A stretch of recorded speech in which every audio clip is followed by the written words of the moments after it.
All right, we're back. Part two. We were talking about these pro players and LeBron James. And I think I was trying to make the point that, these pro players making millions of dollars, and what have they actually done for their communities, So, they think that they're going to tell a group of people how they should vote and how they should act when all of their money just stays with them. And Lord, don't tax them their money because they worked hard for it. Yeah, like the rest of us haven't. Right. Granted, they're pro players.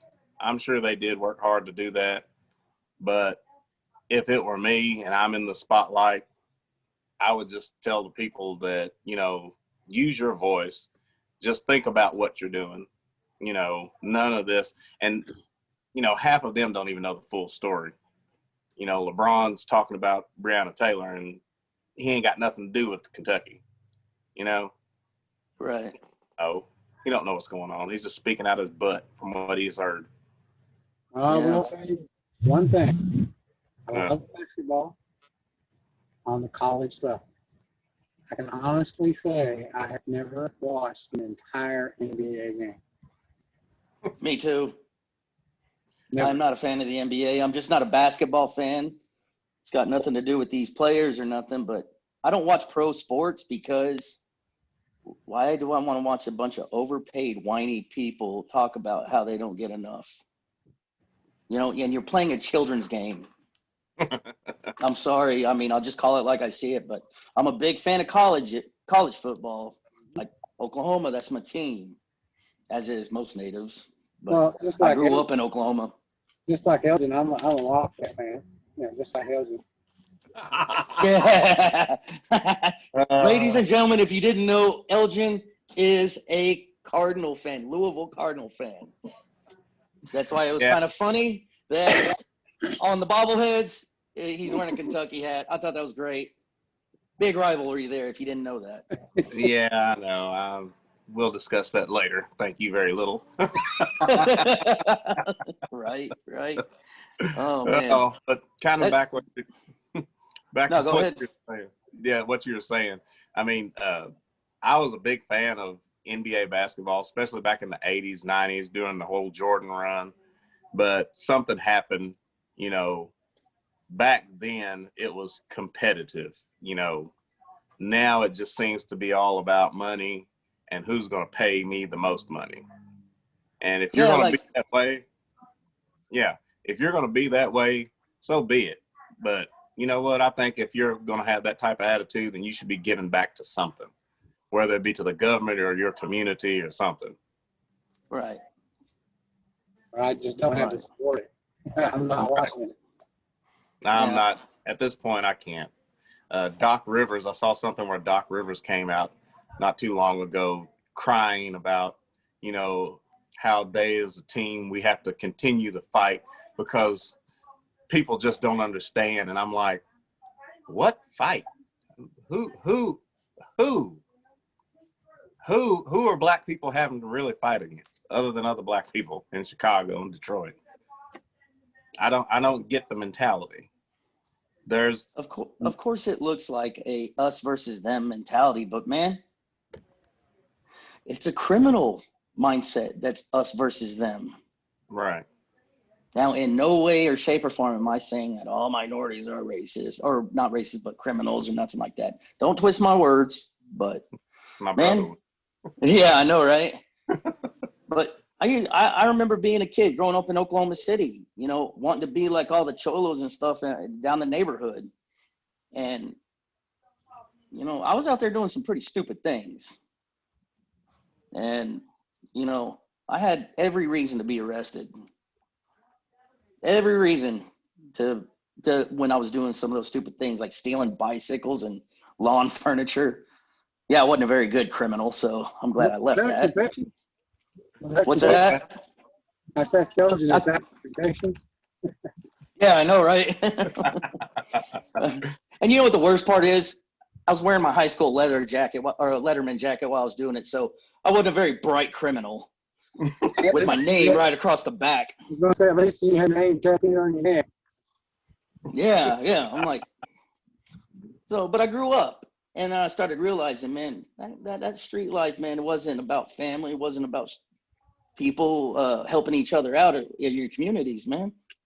No, man, it was exploitation. That's all it was. Yep. And I saw that. And then I joined the military. Man, surrounded by a bunch of dudes from the most redneck guys you could ever think of to the crazy, some of the guys from Puerto Rico, guys from Russia, man, all walks of life, from the inner cities of like Cleveland, Chicago. I got to hang out and meet those guys, man. And we all had that same thing in common. We wore the uniform and we're out there doing our job. Yep. So, man, that's the type that people want to know how to bridge race relations. Go look at it at a combat unit. Exactly. You're all dirt together. Yeah. You were all equally worthless. Yeah. Yes, we were. Oh, man. But, yeah, I've about had it with these pro teams. Some of them, some players are trying to hold strong and show that they're not going to fall into the whole propaganda, Democratic bull and all of that. But it's still a hard time right now. My suggestion, and I just thought of this today, if we're that hard up for sports, here's an idea, and you all can use it. Go before your city and start a city league and put some cities against one another. These small towns, you got high schoolers doing their thing. Don't bother those kids. But I'm sure that there's some good people in your cities who like to play baseball or football or basketball, and get a city league together. And let's have some competition between the cities and forget about these pros. We don't need them. Yeah. Man, those people that say that, that still exploit this narrative of white people are just racist. I'm a martial arts coach and I teach kids Brazilian Jiu-Jitsu and boxing. Well, I will tell you this.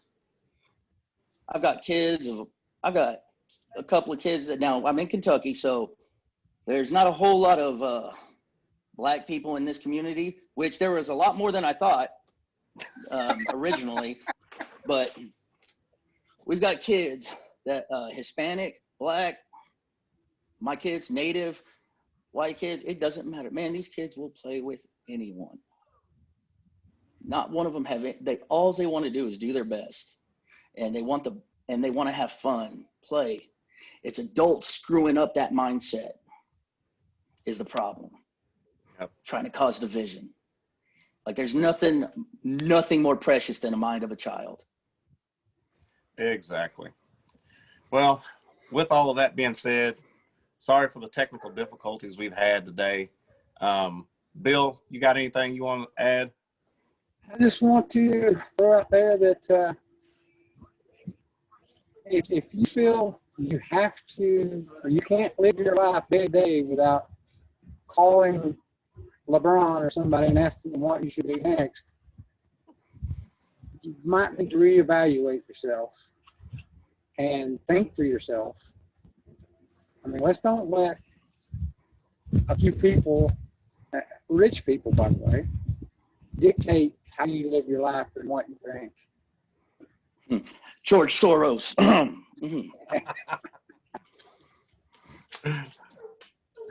Oh, good said, Bill. That's what you got. And it's the same thing. It's like, man, if I want an opinion about political matters or things like that, why the hell would I go to somebody that gets paid playing sports? I mean, yeah, they got their opinions, but what the hell do they know that I don't? They don't know my life. I may not know theirs, but whatever, man. Mm-hmm. I'm not saying he doesn't have the right to have his opinion or say his opinion, but man, it's none of your damn. I don't need you fighting my battles for me. I can fight my own. I'm intelligent enough to do so. Right. I don't like going to the barber to get your teeth pulled. Yeah, right. Why would I do that? That's just stupid. Oh, Yeah, I think with everything, we really need to focus more on our communities. I think we're missing the big picture. You know, all of these celebrities, these career politicians, and these sports players trying to tell us what to do. You know what? They're not in your community. They're not in your hometown. You know, they're doing it. They've got millions of dollars. We're working out. Mhm. We're working hard out here just to keep the electric going, pay our bills. They don't Mhm. worry about any of that. No. They have agents. They have agents that make every decision for them so they can make money. They get that phone call and it's like, hey, you want to do this commercial? Well, how much does it pay? They said they'll give you $2 million. I tell them I won't do it unless it's 4. You know, I mean, stuff like that. That's a I wish pressure. I could negotiate something like that. We all would. But I think bottom line, the end of the day is we got to check ourselves, what our values are, and what we want best for our families and communities. And And like I said, hold yourself accountable. yes, hold yourself accountable. Right is right, wrong is wrong. Like I said, I've learned that my brother, he loves to twist stuff. I can tell him and write it out that the sky is blue. And he will come back and say, so what you're saying is if I was here looking, I could virtually see. It's like, no, the sky is blue. That's it. So with everything that's going on, pray for this country. You know, we need it. Kids, it's a rough time for kids right now. And I think it's also a good time parents to step up and teach some kids some good values. Spend that time with your kids, and grandparents spend that time with your kids. You know, we still want to just stick them in front of this tablet and let them do this online training or online classes. But hey, you got to be there. You got to drop some knowledge on them, the correct knowledge. So with that being said, I think that's about all I've got. Bill, you got anything else? Oh, just passed. Yeah. Anyway, Justin, you got anything else? I'm good. Okay. So I've said my piece. Okay, guys, remember, we now have our own website, bluecollarminutemen.com. We try to put some blogs on there, try to check those out, conversate back and forth with us on the blogs. You can email us at bluecollarminutemen, which is spelled BLU, collarminutemen@gmail.com. Don't forget about our Facebook, Twitter, and am I forgetting anything else, Bill? Also, YouTube. the most current video of the week will be on the website. Oh, yes. So we've got that going. All right, guys. Thank you all. Sorry about technical difficulties. God bless you all, and God bless America. God bless you. Yeah.